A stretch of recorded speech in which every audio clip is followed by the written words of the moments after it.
श्री कीलकम।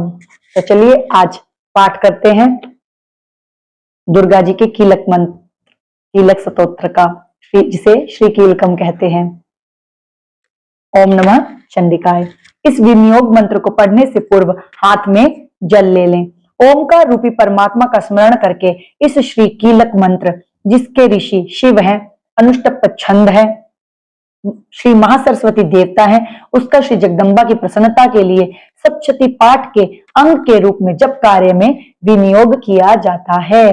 अब विनियोग मंत्र को पढ़ने के बाद जल को पृथ्वी पर छोड़ दें। ओम चंडिका देवी को नमस्कार है।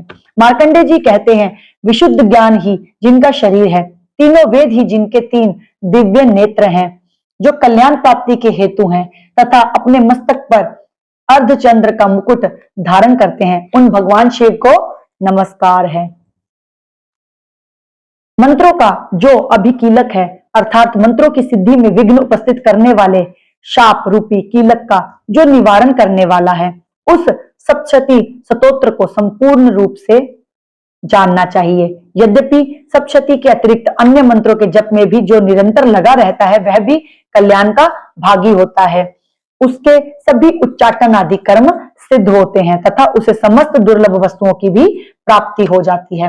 तथापि जो अन्य मंत्रों का जप ना करके केवल इस सप्तशती नामक स्तोत्र से ही देवी के स्तुति करते हैं, उन्हें स्तुति मात्र से ही सच्चिदानंद स्वरूपिणी देवी सिद्ध हो जाती है। उन्हें अपने कार्य की सिद्धि के लिए मंत्र, औषधि तथा अन्य किसी साधन के उपयोग की आवश्यकता नहीं रहती। बिना जप के ही उनके उच्चाटन आदि समस्त आभिचारिक कर्म सिद्ध हो जाते हैं।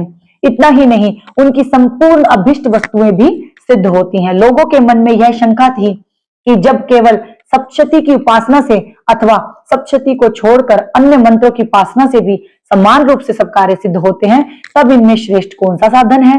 लोगों की इस शंका को सामने रखकर भगवान शंकर ने अपने पास आए हुए जिज्ञासुओं को समझाया कि यह सप्तशती नामक संपूर्ण स्तोत्र ही सर्वश्रेष्ठ एवं कल्याणमय है।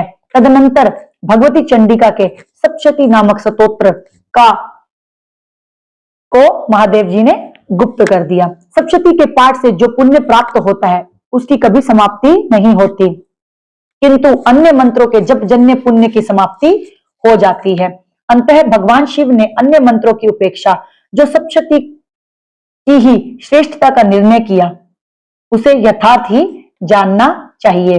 अन्य मंत्रों का जप करने वाला पुरुष भी यदि सप्तशती के स्तोत्र और जप का अनुष्ठान कर ले, तो वह भी पूर्ण रूप से ही कल्याण का भागी होता है। इसमें तनिक भी संदेह नहीं है। जो साधक कृष्ण पक्ष की चतुर्दशी अथवा अष्टमी को एकाग्रचित होकर भगवती की सेवा में अपना सर्वस्व समर्पित कर देता है और फिर उसे प्रसाद रूप से ग्रहण करता है, उसी पर भगवती प्रसन्न होती हैं, अन्यथा उनकी प्रसन्नता प्राप्त नहीं होती।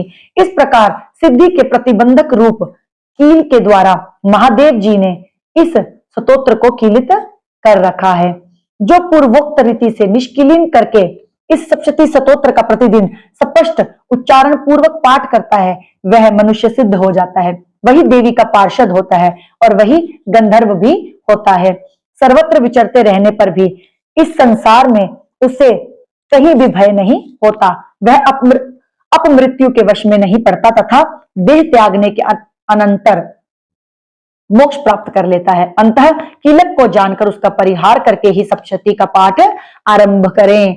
जो ऐसा नहीं करता, उसका नाश हो जाता है। इसीलिए कीलक और निष्कीलन का ज्ञान प्राप्त करने पर ही यह स्तोत्र निर्दोष होता है और विद्वान पुरुष का इस निर्दोष स्तोत्र का ही पाठ आरंभ करते हैं। स्त्रियों में जो कुछ भी सौभाग्य आदि दृष्टिगोचर होता है, वह सब देवी के प्रसाद का ही फल है। अंतः इस कल्याणमय स्तोत्र का सदा जप करना चाहिए। इस स्तोत्र का मंद स्वर से पाठ करने पर स्वल्प फल की प्राप्ति होती है और उच्च स्वर से पाठ करने पर पूर्ण फल की सिद्धि होती है। अंतः उच्च स्वर से ही इसका पाठ आरंभ करना चाहिए। जिनके प्रसाद से ऐश्वर्य, सौभाग्य, आरोग्य, संपत्ति, शत्रुनाश तथा परम मोक्ष की भी सिद्धि होती है, उन कल्याणमयी जगदम्बा की स्तुति मनुष्य क्यों नहीं करते। जय जय श्री देव्या कीलक स्तोत्रम।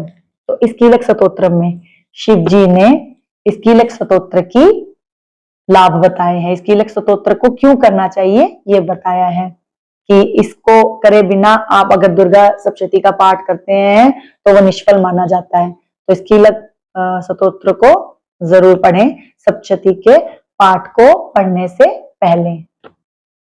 धन्यवाद। ओम नमो नारायण। राधे कृष्ण।